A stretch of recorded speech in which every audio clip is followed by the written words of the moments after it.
നമസ്കാരം. ആത്മഭാരതത്തിലേക്ക് സ്വാഗതം. ജനാധിപത്യത്തിൽ പ്രതിഷേധിക്കാനുള്ള അവകാശം ഓരോ പൗരനും നമ്മുടെ ഭരണഘടന നൽകിയ അവകാശമാണ്. പക്ഷേ ഈ പ്രതിഷേധം രാജ്യത്തിൻ്റെ സമാധാനം, സുരക്ഷ എന്നിവയെ ബാധിക്കുന്ന തരത്തിലേക്ക് മാറിയാൽ അത് വെറും പ്രതിഷേധമല്ല, അത് രാജ്യം ഗൗരവത്തോടെ പരിശോധിക്കേണ്ട ഒരു വിഷയമാണ്. പ്രതിഷേധം വേണം, പക്ഷേ നിയമത്തിൻ്റെ പരിധിയിൽ. വിദ്യാർത്ഥികൾക്ക് അവരുടെ ആവശ്യങ്ങൾ ഉന്നയിക്കാം, സർക്കാരിനെ വിമർശിക്കാം, അതൊന്നും തെറ്റല്ല. എന്നാൽ പൊതുമുതൽ നശിപ്പിക്കൽ, പോലീസിനെ ആക്രമിക്കൽ, റോഡുകളും റെയിൽപാതകളും തടയൽ, സാധാരണ ജനങ്ങളുടെ ജീവിതം തടസ്സപ്പെടുത്തൽ, ഇവയെ ഒരിക്കലും ജനാധിപത്യം എന്ന് വിളിക്കാൻ സാധിക്കില്ല. ഏറ്റവും പ്രധാനപ്പെട്ട ചോദ്യം, ഇത്തരത്തിലുള്ള വലിയ പ്രതിഷേധങ്ങൾക്ക് പിന്നിൽ ആരാണ്? ഇതിനുള്ള പണം എവിടെ നിന്നാണ് വരുന്നത്? ഇതൊന്ന് കണ്ടു നോക്കൂ.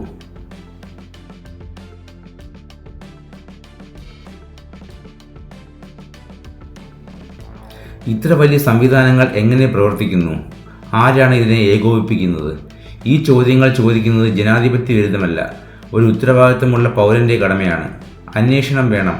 ഇന്ത്യയിൽ ഏതൊരു രാഷ്ട്രീയ സംഘടനയോ വിദ്യാർത്ഥി സംഘടനയോ ആയാലും അവരുടെ സാമ്പത്തിക ഉറവിടങ്ങൾ പൂർണ്ണമായും സുതാര്യമായിരിക്കണം.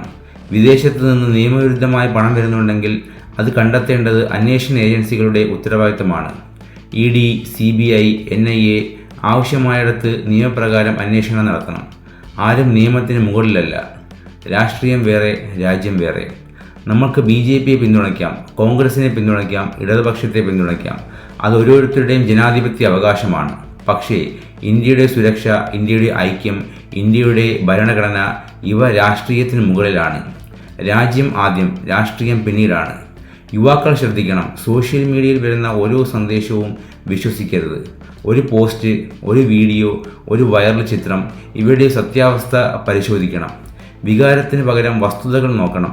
കാരണം വ്യാജ വാർത്തകൾ ഉപയോഗിച്ച് സമൂഹത്തെ വിഭജിക്കാൻ ശ്രമിക്കുന്നവർ എല്ലായിടത്തുമുണ്ട്. നമ്മുടെ അഭിപ്രായങ്ങൾ വ്യത്യസ്തമായിരിക്കാം, എന്നാൽ നമ്മുടെ രാജ്യം ഒറ്റക്കെട്ടാണ്. ഇന്ത്യ ശക്തമാകണം, നിയമം ശക്തമാകണം, ജനാധിപത്യം ശക്തമാകണം. അതിനായി ഓരോ പൗരനും ഉത്തരവാദിത്തത്തോടുകൂടി പെരുമാറണം. രാജ്യം ആദ്യം, ഇന്ത്യ ആദ്യം. ജയ് ഹിന്ദ്. ചിന്തിക്കുന്നവർക്കായി ആത്മഭാരതം.